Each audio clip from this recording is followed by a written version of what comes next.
This is just a quick video for my friends when they say they can't visualize what I'm talking about when I untangle babies in utero or help get them out of mom when they're stuck.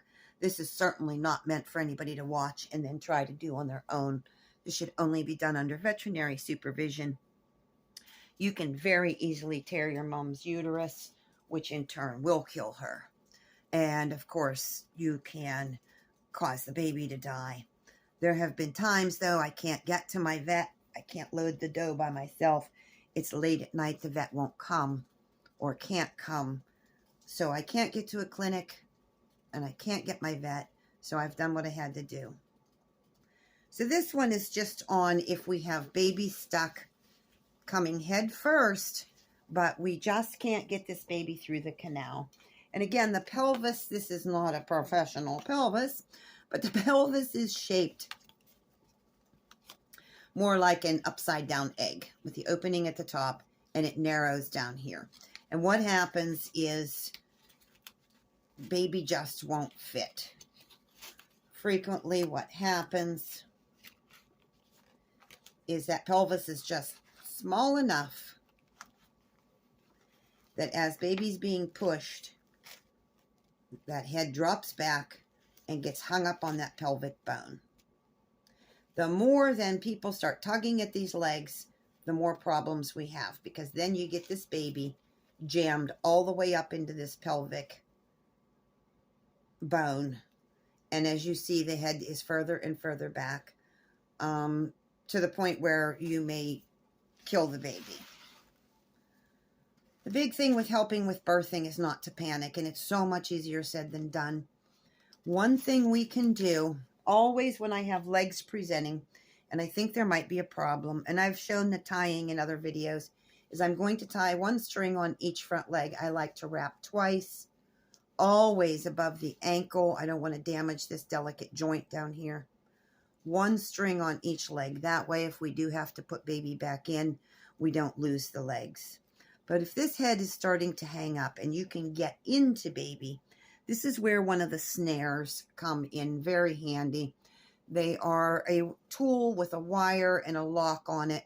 You put it over your hand, you travel in, you get it up behind baby and tighten it up,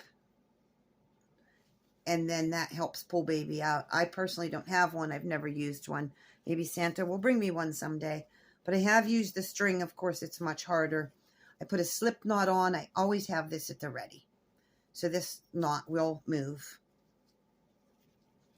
And for going in, we know we're going to be in this position. So what I do is I wrap the string around my middle finger. Then I put it like this. So then when I go into mom and travel up over that baby, the string goes with me. Now once I'm inside baby, I can use, this is a little difficult at first, but it's certainly very doable. I manipulate that string off of that finger, and then on this side I use my fingers to help pull the string down around baby's neck. Once I've done that, I'm holding everything in place as I pull on the string so that it tightens. Now, the downside to this versus that snare that has a stopper on it is as I pull this baby out, I'm really putting a lot of pressure on this neck and on this windpipe. Although baby's not breathing, you can do some damage. My own string at home has a knot placed here, so it can only go so tight. So this slide part can't go past this knot. And generally that works. I've done enough. I know the size of the babies I'm going to have born. So it still can be tight enough to not slip off. But many times we're pulling the legs and we can't get that head out, and you cannot always get your hand and the head out at the same time. And we cover that on some head back videos. And this is where this comes in handy.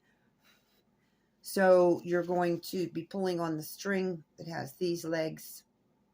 With your other hand, you're going to be pulling on the string that has this head. And as you see, if it's under the jaw, it lifts that head. Now, what I don't like is to see people have the head and the feet in the same noose. And the reason for that being, as you see, we rested that chin on top of these legs, which although is normal birthing position, if your mom's small, we want to be able to pull one leg ahead of the other and let that chin fall down below. Doing the noose method on both doesn't allow that to become smaller. You've almost created a larger body circumference coming out. So this is the reason that I do the loop only on the head. And again, at least one leg. So we go from this to this. And then that flattens this out and gets it through that pelvis. If you can't get in behind the head because your hand won't fit through the pelvic bone, you can, and this is very difficult because if you can't get through the pelvic bone, you have very little room inside mom's vaginal canal to work. But if you can get this on the lower jaw, and generally I'm doing this by wrapping it around my finger, going in, and it's harder. My baby has been not with me for a while, and then just trying to manipulate that string. And yes, it's just this difficult. Trying to manipulate that string, whatever way works. And then you can pull it. Use a finger to get it back there. Pull it. Use a finger. This is much harder than it even looks, but it's doable. Again, this is where the snare is nice. If you have to hook the jaw, you do what you have to do to get that baby out. So again, by pulling the jaw. Now, sometimes I'll just reach in, and we've covered this in other videos. I'll just reach in and grab that, lift it up, pull it out.